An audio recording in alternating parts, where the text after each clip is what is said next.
Hello, Fightful Faithful, and welcome to the very first SOUR GRAPS of the 2020s. It's a whole new decade of suck! Because everything sucks here at SOUR GRAPS. I'm your host, Alex Pawlowski. I hate what you love, but seriously, if you love Raw and SmackDown, you should do some serious self-evaluation, because you might have masochistic tendencies. I don't know. Like, it's an abusive relationship. If you love Raw and SmackDown, you are in an abusive relationship. It is okay to ask for help. I'm here to help you. No judgment. If you want to get out of this relationship, I have a go bag packed. We'll get you out of here. We'll take you someplace. Wednesday nights. Vince will never be able to find you on Wednesday nights. This metaphor has gone on longer than I thought it was going to, and I apologize for that. So SmackDown was SmackDown. There were some interesting things. There was a couple of returns. 3 returns. Four gentlemen in 3 separate returns. 2 of them were handled like crap, and one of them was interesting, but also ultimately empty, because we'll talk about it. Oh boy. Okay, so where to begin? So they advertised ahead of time a triple threat women's tag match. Just cause there's no title on the line or number 1 contendership or anything like that. It's just, just cause. So let's get the women's segment, the one woman segment on the show, out of the way early, where we're just going to put all the active women on the roster in one damn segment together. The match was fine. I'm not going to say anything bad about the match. Some okay stuff in the match. But we had, you told us ahead of time the match was happening. We got it. You don't need to do the promo parade where Bayley and Sasha come out and Bayley talks about New Year's resolutions. None of you are disciplined enough to keep up with your New Year's resolutions. You all suck and I'm great. Man. Yeah. I do like Bayley, the heel Bayley character. I think that she's doing a great job with it. But it says a lot that they couldn't figure out a way to make that character connect with the audience. I guess they thought by having her lose matches a lot, that was going to be the thing that endeared her to a different audience than the one who saw her lose a lot. That's true. Until she started to win, so we could root for her in NXT, and then on the main roster, it was like, we're going to start her by losing. Why doesn't everybody love her? Oh. Anyway, yeah, I guess the main problem I have with this is that they decided that they needed to make Bayley a heel, so they gave her a mom haircut, which turned her evil, I guess. And they decided to they didn't give Lacey Evans a mom haircut, they gave her a mom character. Bum. I do not know how to better explain this. Lacey Evans is the same damn character she was for all of 2019 through the summer, when she was feuding with Becky Lynch, when she was awful, just a terrible human being. And now, because we have the new information that you provided to us that she is a mom and a veteran, a former Marine, her awful qualities vanish. They don't matter anymore because she's a mom and a Marine. She's Marine mom. By the way, I'm going to be very shocked and surprised if the Marine 7 or whatever it is, whatever they're in now, the Marine 8, Marine mom,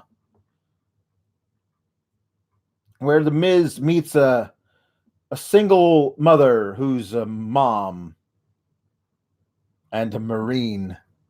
And the two Marines go and they do stuff together. So they, I don't know, beat up the bad guys. I don't know who's playing the bad guys in this one. I don't know. We'll see.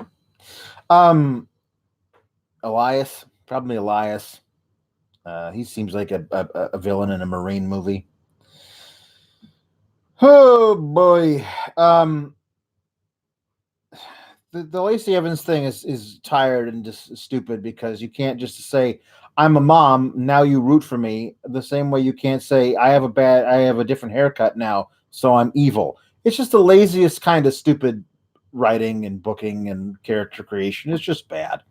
But what is just so wonderful is that Lacey and Dana Brooke come out and they're best friends now because why not? Dana Brooke always has to find somebody to attach herself to so she can get on TV. And listen, I'm happy they're using Dana Brooke. She seems to have improved dramatically over the years. At the same time, it's like, what do you have in whatever? But Lacey Evans is like, you two are just a couple of bullies. And you got my daughter involved. Oh, that was the other thing. Bayley and Sasha Banks are in the ring, and there's Bayley's on the mic. She's like, I don't know about this Lacey Evans, just because you. And then Lacey's music hits. And she comes out, and Lacey responds to the sentence that Bayley didn't finish. Now, I don't think Lacey pushed the button to start her music. Whoever was the sound engineer screwed that up because they played her music too early. Because what they were supposed to do, just because you brought your daughter to work day doesn't mean the blah, blah, blah. And then Lacey Evans comes out and says this line that she said without the prompt about the line. She says, you two just can't keep my daughter's name out of your mouth, can you? Well, I don't think actually we've ever heard what your daughter's name is, Lacey, so that's weird. They can't say your daughter's name if they don't know your daughter's name. They're just calling her your daughter. If you named your daughter, that's weird.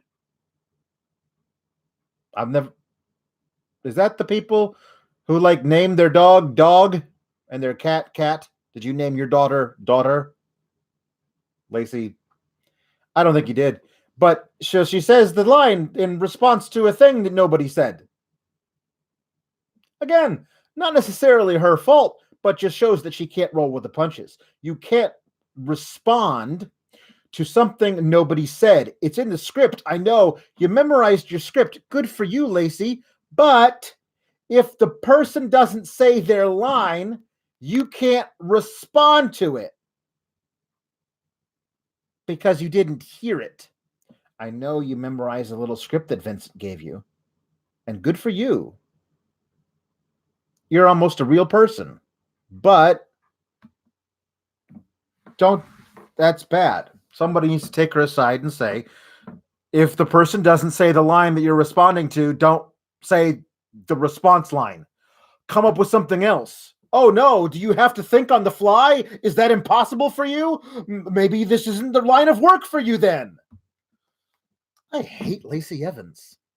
Really can't stand anything about her. Her character or her work in the ring. The women's right looks good about 60% of the time, which is the nicest thing I can say about her.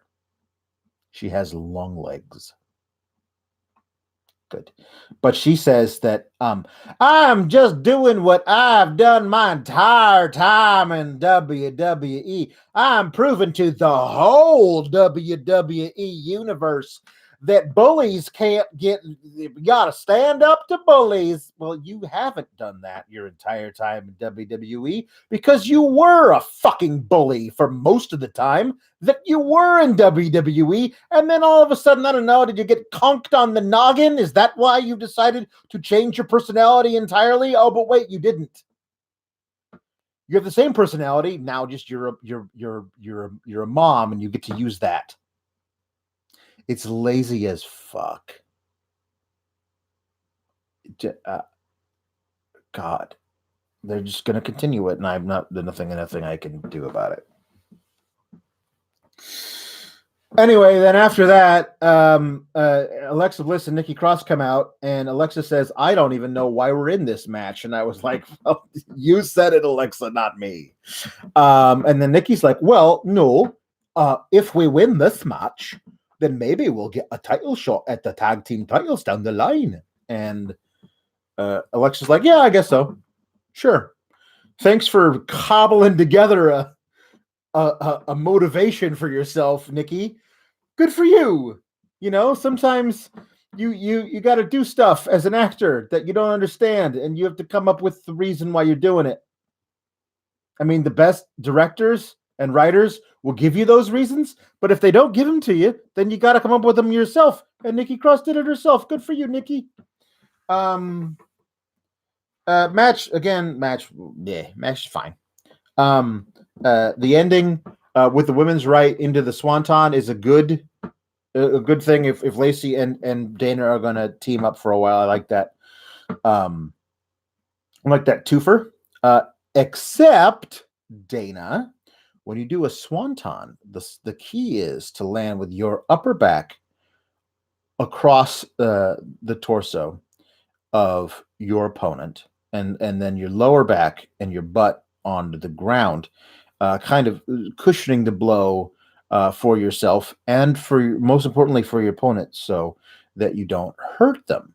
What you did was a somersault senton onto your butt, and probably, I'm going to say, just from what the impact looked like, you shattered Sasha Banks's sternum.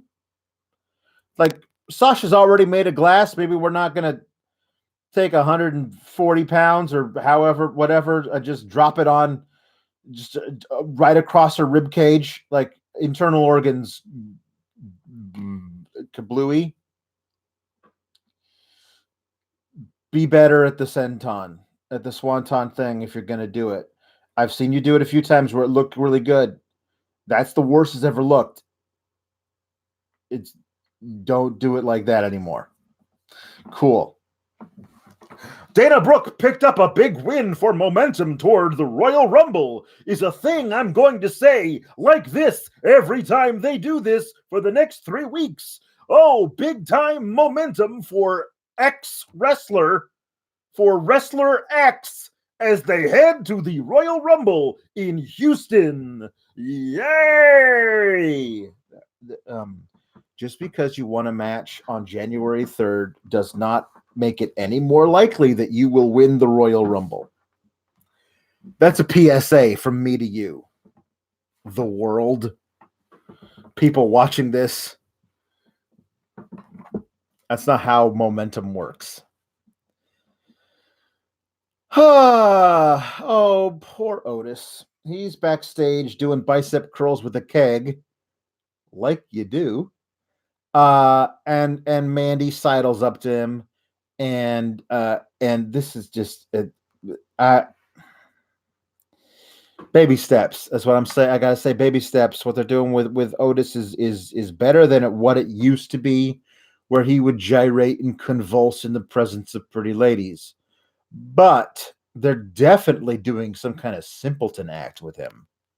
Like he's there, he's doing bicep curls with a keg, like you do. And Mandy comes up to him and he goes, "Hi, Mandy." It's basically that. I mean, basically that voice, which I don't think is his actual voice. Not the way he actually speaks, not the way he forms, vowels and consonants. Hi, Mandy. Um, and then she says, "Oh, what did your mom make anything special for the holiday?" Say, why don't you ask Dolph Ziggler? And Mandy's like, "Oh, gee." She doesn't really respond to anything because she's not allowed to talk when it's not her line. Did you see that? I didn't, but my mama did. Which must have been really hard for her, to watch her fruitcake get squished by the Air Jordans being worn by Dolph Ziggler. Whew, that must have been traumatic for Otis's mama. All right, another PSA here. You call heavy machinery blue collar solid. I mean, is the gimmick that they drive heavy machinery, like they work in construction? So like Otis drives a bulldozer and Tucker drives a backhoe, earth moving equipment, and therefore they have blue collar jobs. Is that why they're blue collar solid? I don't know. Never really been explained to us. I thought heavy machinery was like a play on words because they're both big guys. But now you're telling us they're blue collar individuals. But the thing about it is that you do realize that not all blue collar workers are from the South, right? Like Otis is from the north of Wisconsin, which is as close to Canada as you could pretty much get. And the idea that you would have him go, my mama made me a fruitcake, and I gave it to my pretty lady. It doesn't make a lot of sense. Like you can work in a blue collar field if you live north of the Mason-Dixon line. I mean, it's weird. Like he's literally 89% of the way to like doing Billy Bob Thornton and Sling Blade. Like the next time's like, Mandy Rose, I wanted to get you some French fried potatoes, but they only had this baked potato. My mama made it and she put some sour cream and chives on it. Some folks call it a Kaiser blade. I call it a sling blade. And I used it to cave Dolph Ziggler's skull in. That's right, because I'm from Wisconsin. Wisconsin. As a guy who's lived in Wisconsin for 10 years, don't get a lot of Southern accents in Wisconsin. Anywho, Tucker Knight comes over and he's like, "Hey, buddy, come on, let's get ready for your match." And then he looks at Mandy like, "Don't you Jezebel. You stay away from my friend, you Jezebel." Yep. Oh, yeah. So Miz walks up to Daniel Bryan, and he's really upset that he lost the match last week. So now he doesn't get another shot at Daniel Bryan or at Bray Wyatt, the Fiend. He's very upset because the Fiend violated the sanctity of my home, my daughter's room. And so he's upset. He says, "You do one thing for me. You beat the Fiend. You beat him. You defeat the Fiend. Because if you beat him in a wrestling match, then he isn't the Fiend anymore." I don't know what that does. It's okay. Whatever. He is upset. I wish they had done a little bit more with like the reasoning for his upset, like why he's literally upset. I know they have a whole history that he's always hated Daniel Bryan, but like specifically, the only reason I got involved in the whole Fiend thing was because you disappeared.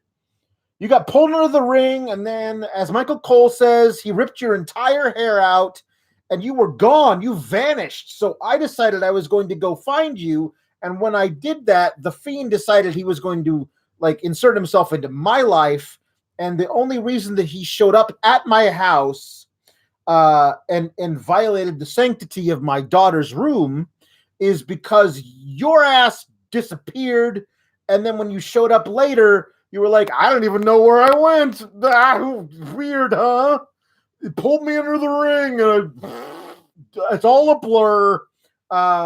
So Mrs. like, if you had Dad disappeared, then I wouldn't have the Fiend after me. What the hell, dude? And that would give a specific reason for him to hate Daniel Bryan in this moment. But instead, it's like, don't mess with my family, which is like, again, like the 7th version of that's going on right now. The don't mess with my family shit. All right. By the way, with the return that's happening later, the family deal, I'm pretty sure in a little while is going to extend to cousins, aunts, uncles, former roommates, all this stuff. You mess with family, you mess with me, is basically just the thing that they're doing right now. Oh yeah. So then the Miz is he comes over, he runs into the New Day, and they're trying to cheer him up. And they mentioned that he held the most championships in the 2010s, which is crazy to think. But he's tied with Kofi. Like Big E brought that up. Big E also had a great line and a reaction where he's like, I spent New Year's Eve watching the balls drop, and Kofi's like, "What are you talking about? It's one ball. One ball. What were you watching?" And Big E's like, I don't know. Which implies porn. He was watching some kind of porn with balls dropping. But I'm not gonna even. That's puberty. What porn were you watching, Biggie? Yeah. Anyway, yeah, that was cute. And then, he opened his big mouth and he mentioned how Kofi also shares the record for most titles in the 2010s. And Miz was very upset with that, and they wanted to give him pancakes. They got a big platter of pancakes with syrup on it, and the pancakes spell out 2020. And Miz is upset, so he smacks and Big E's really, really angry because if you knock his pancakes on the ground, he gets really angry. Guess what? If you knock Otis's ham on the ground, he gets really angry. And then if you put Otis's mom's fruitcake on the ground, you step on it. There's a whole lot of feuds right now based around food being put on the ground in some fashion. And I just think it's lazy to do that over and over again over the course of several weeks. There has to be another reason for somebody to fight another person beyond you put my food on the floor and now it's dirty, so I want to fight. That's stupid. If you asked a first grader, why did you hit Timmy? He knocked my juice box on the floor and it spilled everywhere, so I hit him. Yeah. That's why 6-year-olds fight. Not adults.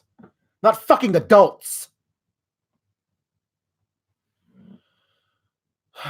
Man, the lazy shit they come up with for this show.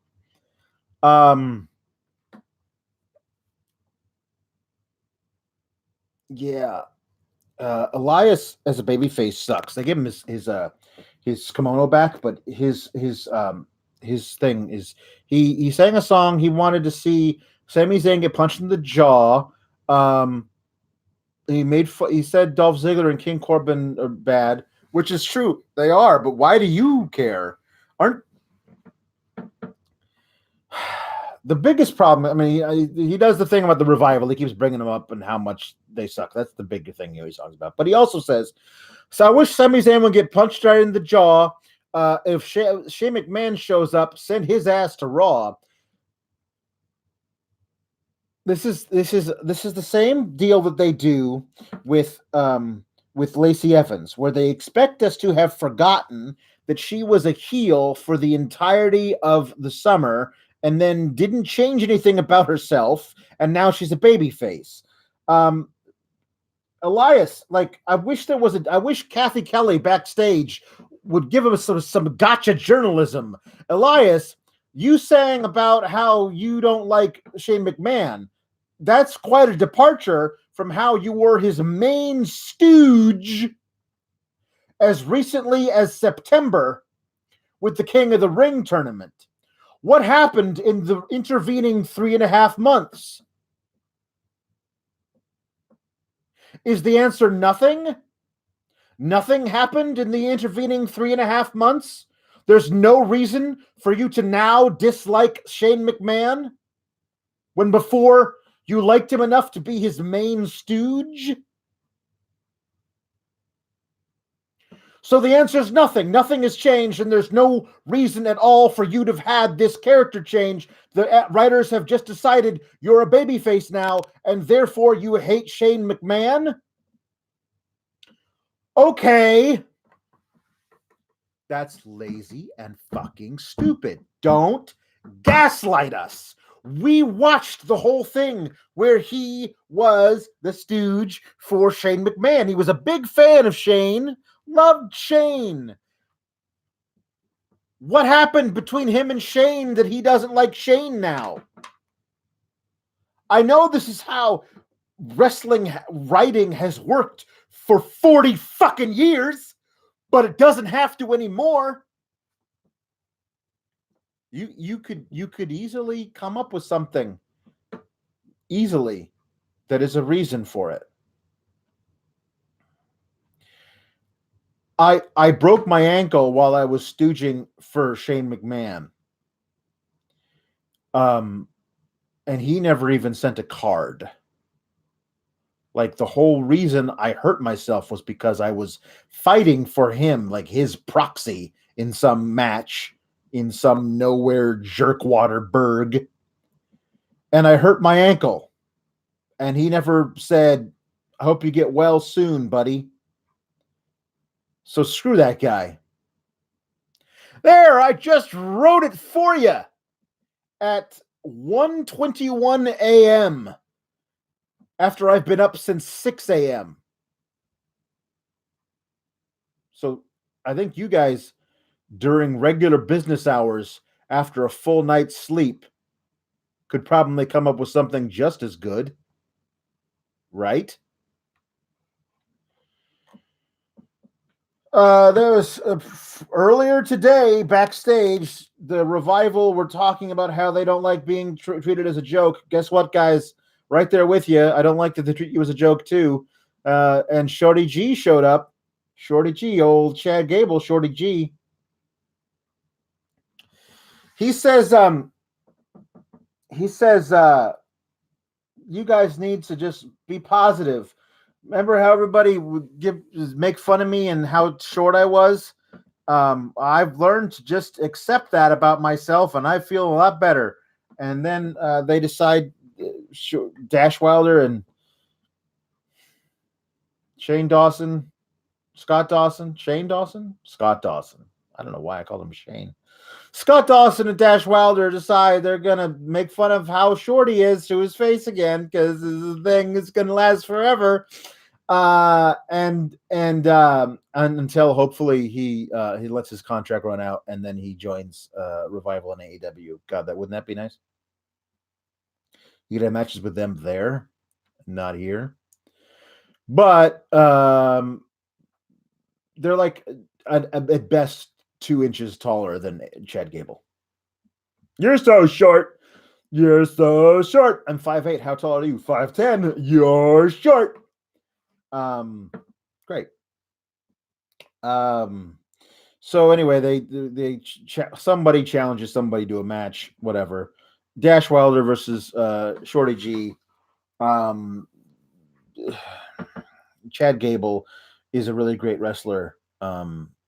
We're supposed to have forgotten that he and Jason Jordan God, I miss that guy. I never thought I was going to say that when he was doing a stupid Kurt Angle's son bit, but I do miss that guy because they could reform American Alpha if he was healthy. That would really give everybody a shot in the arm. But yeah, American Alpha in NXT had amazing matches with the Revival, like great matches that lasted like 20 minutes, and it was just a clinic of tag team wrestling.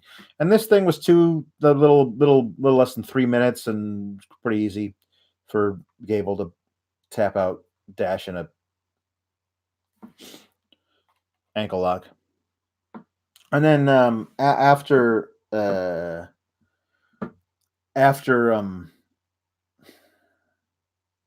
match, Scott Dawson jumps in. He was on commentary. He was really good on commentary, but I'm not surprised by that. He's a very good talker. They hit him with a shatter machine, and then they're beating him up. And then you hear Sheamus's music. Sheamus is here. He finally left the room where he was backlit by a red light for some reason, and he's coming down to the ring. And he runs off the Revival, and he's gonna save Shorty G because he's a champion, a little man. Whoops! Nope, he kicked him in the face.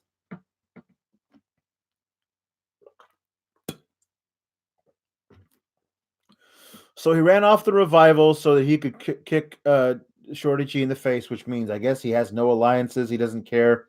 He's not really a heel. He's not a babyface. He's just out for Sheamus. He's an exact fucking carbon copy of the character that Drew McIntyre is on Raw. There's one guy's a ginger and the other one's a Scotsman, and that's it. Those are the differences.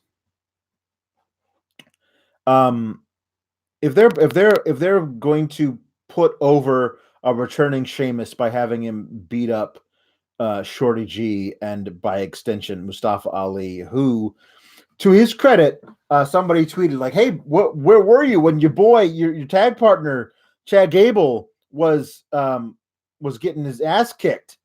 Why didn't you come out and save him?" And he said, "My bad, I was in the back charging my light up mask." For what? I don't know, because this is 2 weeks in a row he hasn't appeared on TV, probably 3 or 4. I don't know how long. Great job utilizing that guy.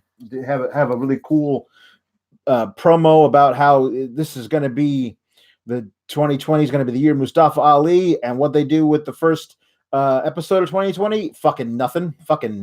That's what they did. They did fucking nothing. That's great. Good. Yep.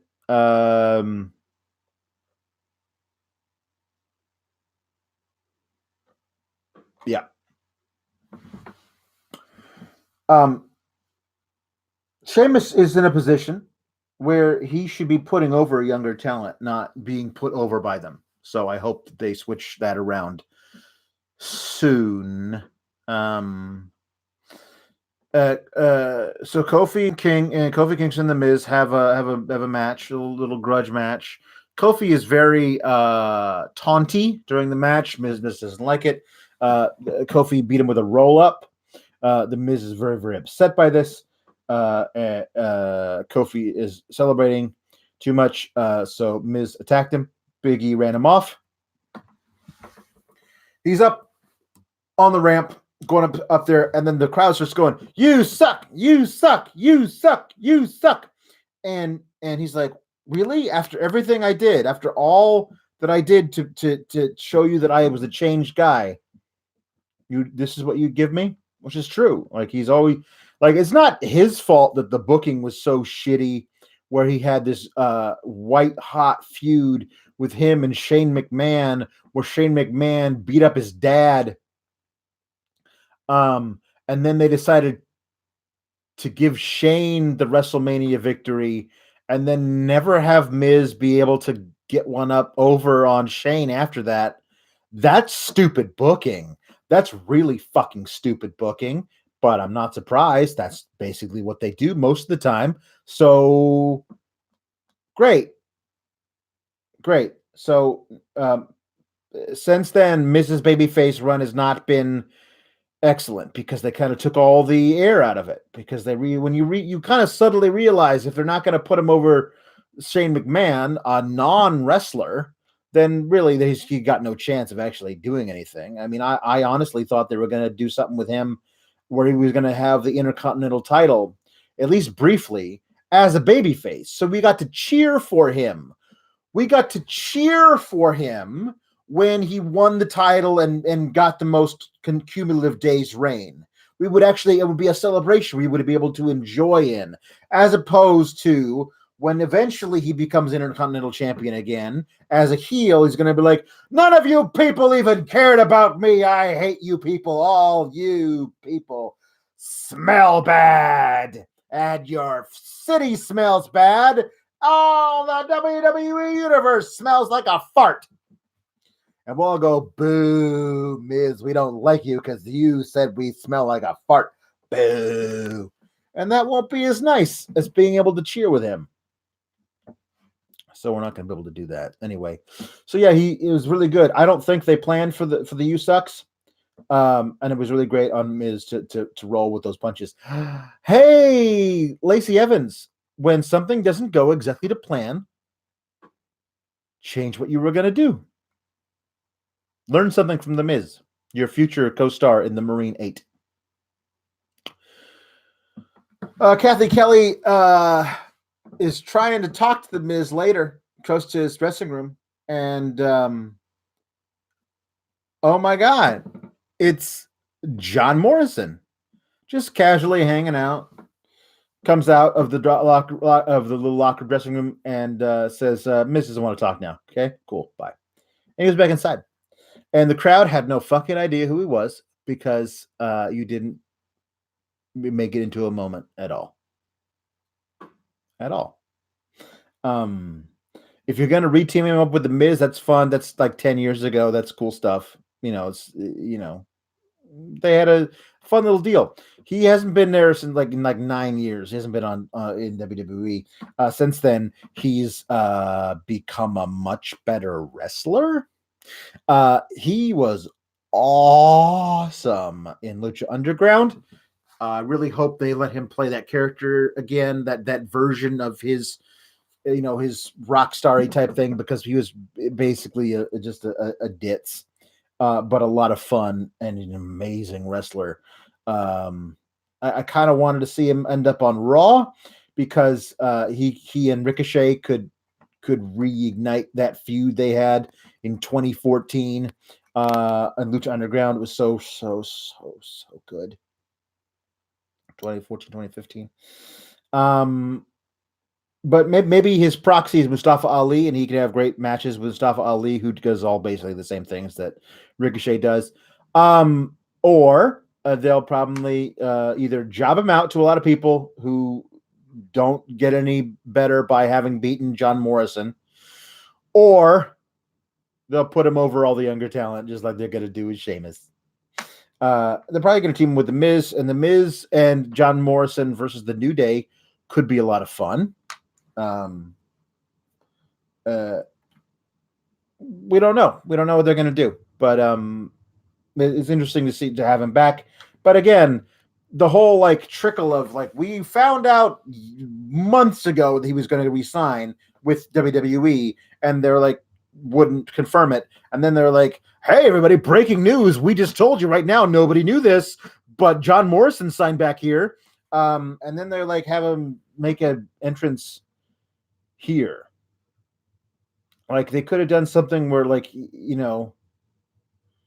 don't know, have him attack somebody backstage, and that could be your whodunit. You can do a whodunit kind of thing like that, where it's not as awful as the friggin' Roman Reigns thing. I mean, I wouldn't do a backstage attack angle now, considering they used it so poorly a few months ago. Context matters. Don't do the same angle, even if it's better now than the one it was before, because it's always going to look bad that you're doing the same angle over and over and over and over again. That's a little PSA from me to you as well. Instead, this is the shit we get. Just him casually sauntering out of a closed door and be like, "Hey, what's up? I'm here. Don't talk to The Miz. Bye-bye." Oh, good. Thanks for showing up, Johnny Mundo. Yeah. But he was so damn good in Lucha Underground. Whoo boy.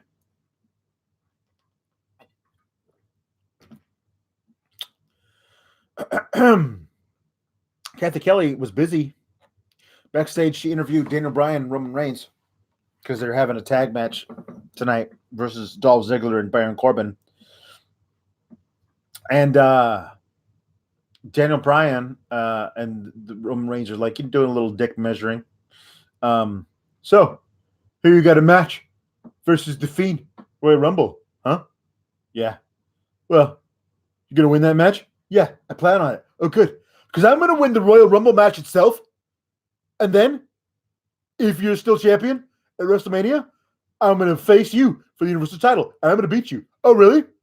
Oh, really? Are you? Because I plan on being champion at WrestleMania. And then we're going to have that match. And I'm going to beat you there. Okay? Sure. Yeah. It was really bad. It was really stupid. My favorite part of it, though, was Daniel Bryan trying to be like, I don't know, cool. And he's like, oh, good. No, I hope you do win the Royal Rumble. Because at WrestleMania, I'm going to be double motivated. I'm going to be double ready for you WrestleMania. At WrestleMania, I'm going to be double ready. And I just wanted Roman to say, oh, yeah? Well, I'm going to be triple ready. I'm going to be quadruple ready. I'm going to be quintuple dog ready. Ooh, the big dog is quintuple ready. What are you, Daniel Bryan? I'm going to be octuple ready. That's 8 readies. What's going to happen there?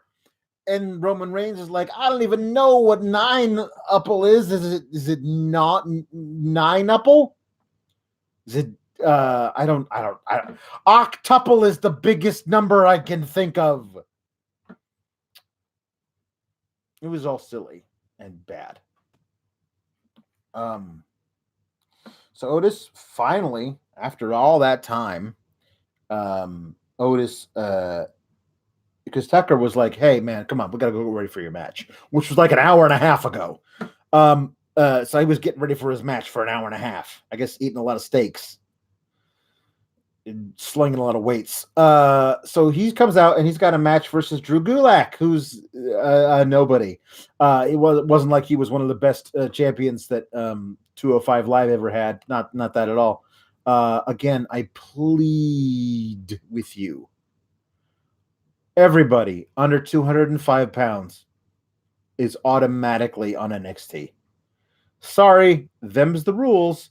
But hey, you get a whole other belt to face other people for. Everybody, I'm sorry. Even you, Rey Mysterio, even you, everybody under 205 pounds is on NXT. Because then they'll actually let you look good in matches. You'll have a whole assortment of things that you can do down there on the much better show. Because this ain't it. Vince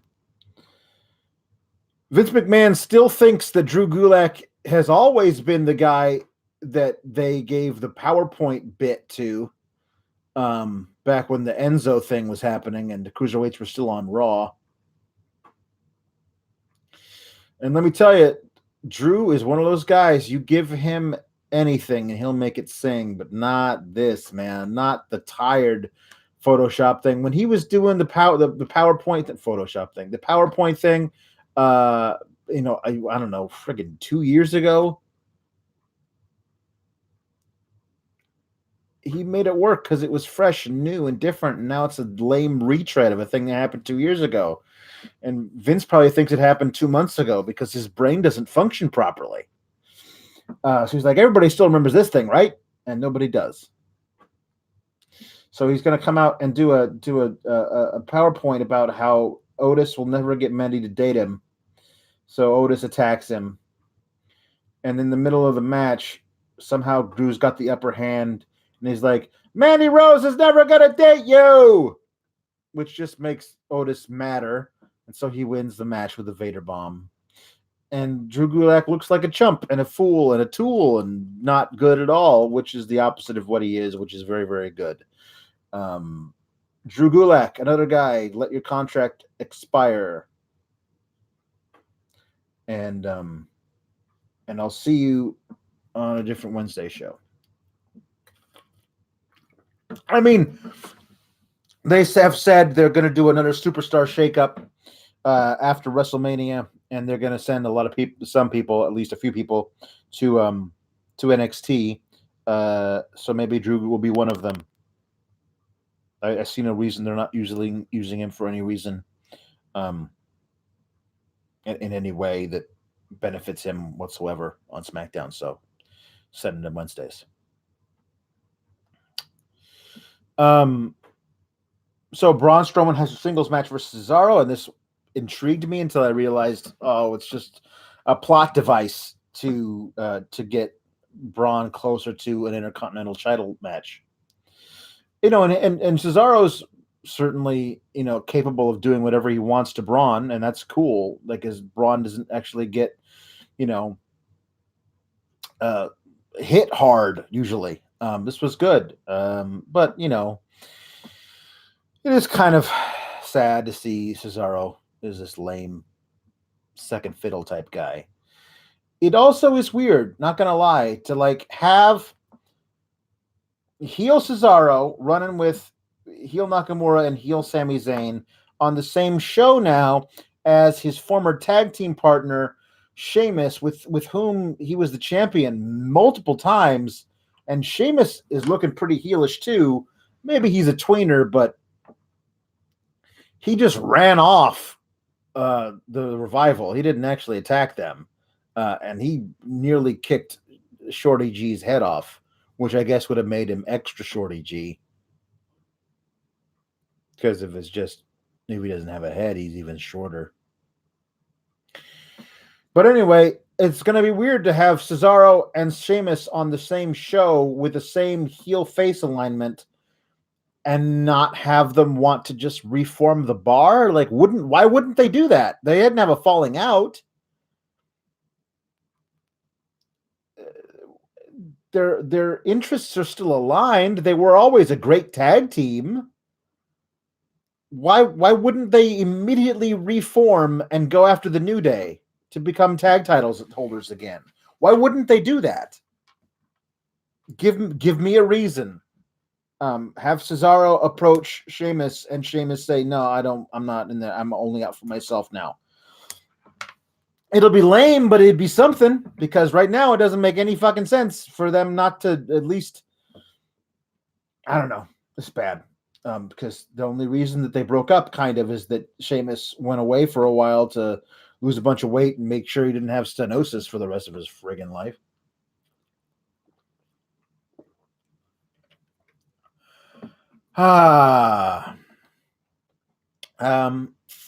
Braun has to contend with Sami and Shinsuke on the outside, but eventually he is able to hit Cesaro with a power slam. He reverses the Gotch neutralizer into a power slam. 1, 2, 3. But as he's getting up from the 1, 2, 3, Nakamura blindsides him with a Kinshasa.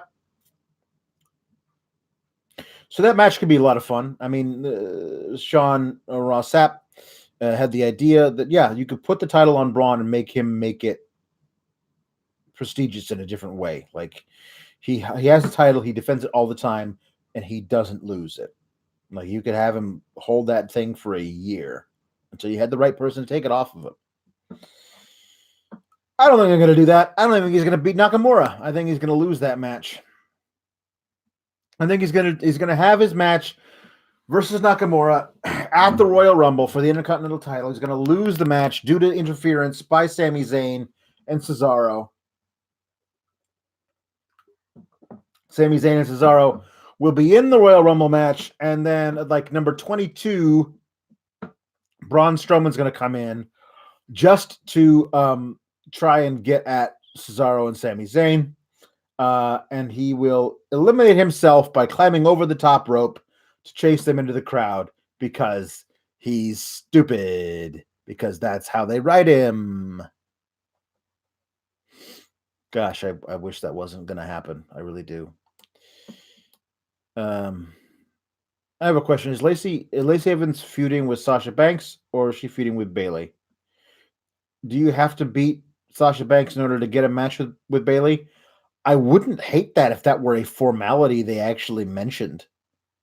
Like Bayley saying, like, nobody can have a match with me until you beat my friend Sasha. I wouldn't hate that. And I think Sasha should beat a lot of people to keep them out of Bayley's way. I think that should be good. I mean, this is all because Sasha Banks was mean to Lacey's daughter, who, as far as I know, is named Daughter.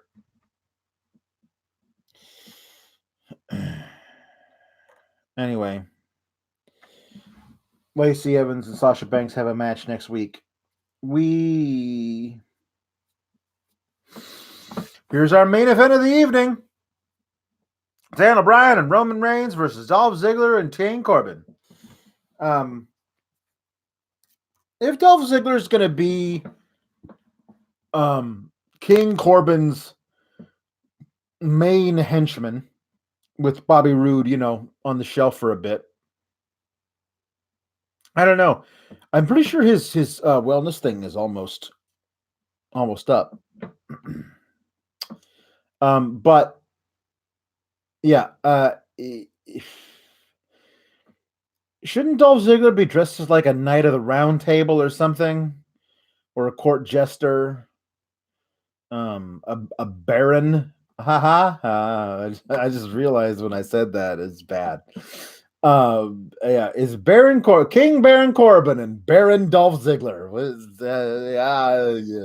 But him coming out to the ring wearing this, like, looks like he skinned a disco ball and made that into a jacket, but the emblem on the back says public enemy number 1 for life, rebel forever. Ooh, you such a rebel, Dolph Ziggler. Such a rebel. Anywho, the match happened. Before the first commercial break, the lights started to flicker, and then they played the creepy Bray Wyatt laugh on a loop. So it sounds like the end of the Tim Burton Batman movie, where it's just I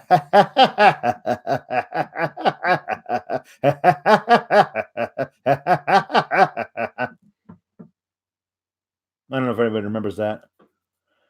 But I watched the Tim Burton Batman movie approximately 700 times between the ages of 10 and 12. So, the end of that movie. That's what it sounded like. And then they went to commercial and they came back and whoops, nothing.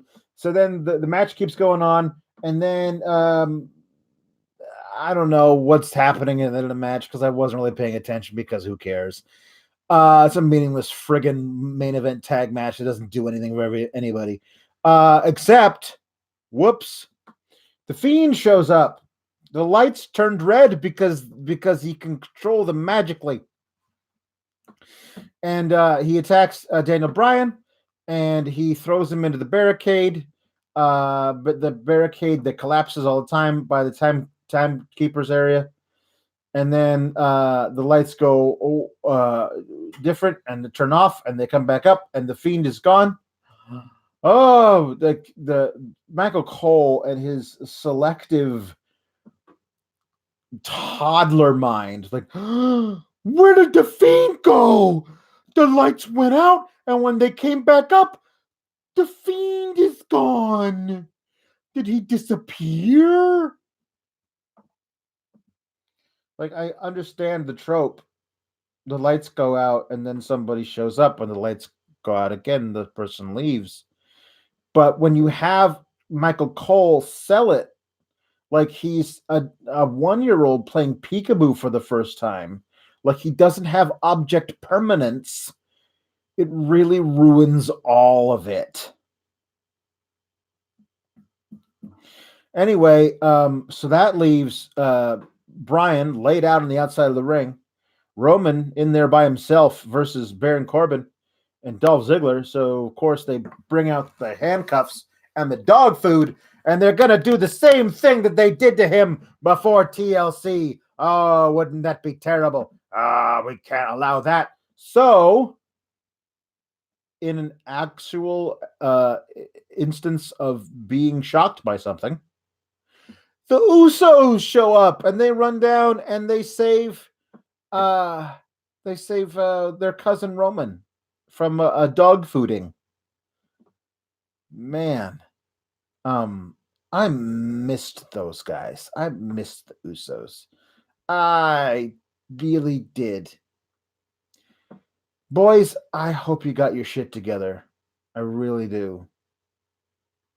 I don't want to see you guys go away for a while again. Whatever you need to get under control, I hope you've done it. I'm happy you're back. Drunk driving's no friggin' joke.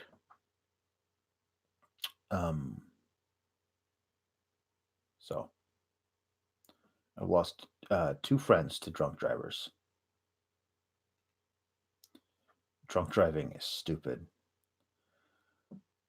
It's reckless. It's thoughtless. It's horrible. As a rule, because, as I said, 2 of my friends are dead, I fucking hate drunk drivers. I'm willing to give the Usos a pass because I think they're fun to watch in the ring. But all of your get-out-of-jail-free cards are used up with me, fellas. Don't friggin' do it again. Cool? Cool. I'm excited about the idea of using them with Roman Reigns, having him help even the odds. I wish it was something. The people that they had to even the odds against wasn't Baron Corbin and Dolph Ziggler and probably also Robert Roode. Like, Roman Reigns, you should be able to get through those guys on your own. Like, it's Baron Corbin and Dolph Ziggler and Robert Roode. Like, you shouldn't need backup against them. Like, it'd be really cool if there was an actual faction of 3 guys who were all friggin' overpowered as hell. And, I don't know, just to pick 3 names out of a hat. Not that they actually are aligned in any way or even on the same brand, but if you had something like Drew McIntyre, Braun Strowman, and Keith Lee, and those guys all banded together to try and fuck up Roman's Christmas over and over and over again. So he had to get the Usos, his cousins, to come help him. And even then, you're like, I don't know if the 3 of these guys, Roman and the Usos, measure up to the 3 guys, Drew and Braun and Keith Lee. Like, that's intrigue. Like, can the bloodline, as they call themselves, these Samoan guys, even measure up to these 3 monster behemoths? That's intrigue. I'm not at all worried about whether or not Roman can overcome the odds versus Baron Corbin and Dolph Ziggler and Robert Roode, especially when he has the help of the Usos. Like, that should be a cakewalk. So I'm happy the Usos are back. I did miss them. It's weird.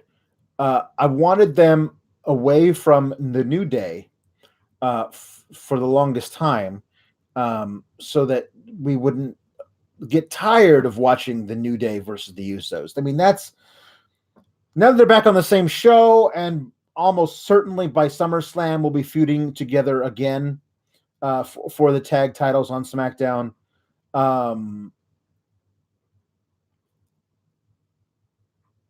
I wonder if those guys are going to induct each other into the Hall of Fame one day. The Usos versus the New Day, because they've had some great matches. But I wanted them away from the New Day so they could go and have amazing matches with the Revival. And look what fucking happened there. We got Usi hot. We got, candid camera segment of them shaving each other's backs. And Jimmy or Jay, I can't remember which one, excuse me, who was filming the whole thing going, oh, they're shaving each other's backs. Isn't that crazy? So that was bad. Like the Usos, it's nice to know the Usos are on the same brand as the New Day. We're going to get more matches than that. More matches in that feud. That's good. But also it's good. The New Day is busy for now. With The Miz and John Morrison, as well as it's nice to see that the Usos are busy in a separate thing, helping out Roman get past the impossible odds of Baron Corbin and Dolph Ziggler and Robert fucking Roode. Yeah. I guess that's where we're at right now.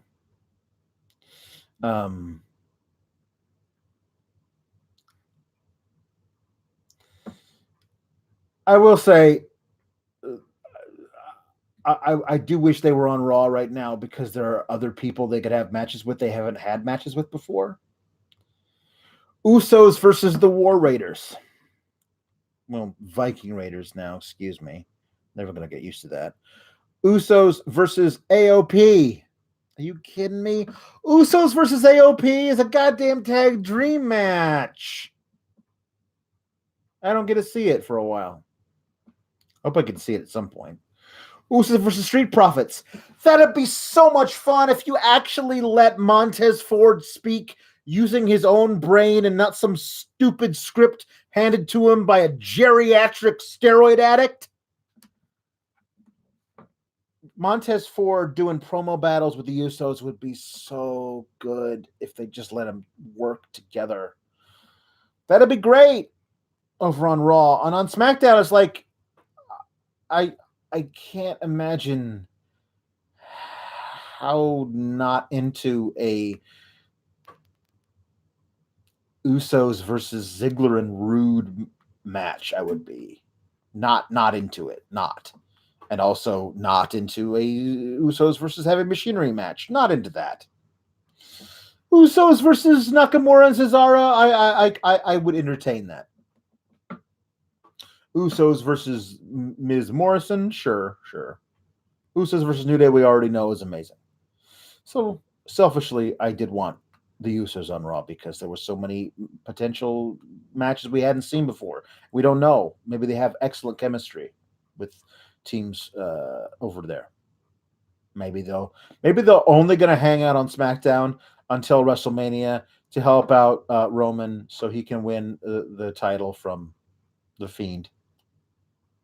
And then maybe they'll be soup shook over to Raw and have some matches over there.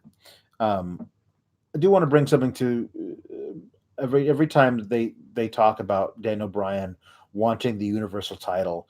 I know we're not supposed to remember things, but one of the best parts about them introducing the Universal title and having it be the Raw Championship and having Daniel Bryan be the general manager of SmackDown is he got to talk mad shit about how stupid the idea of a Universal title was and how ugly the belt was and how he didn't want it. Why would he ever want to wrestle for the Universal Champion? The Galaxy title. Oh, yay. I don't want that stupid thing. But now he wants it because they told him he does, and we're all supposed to forget that he hates the concept of a Universal title.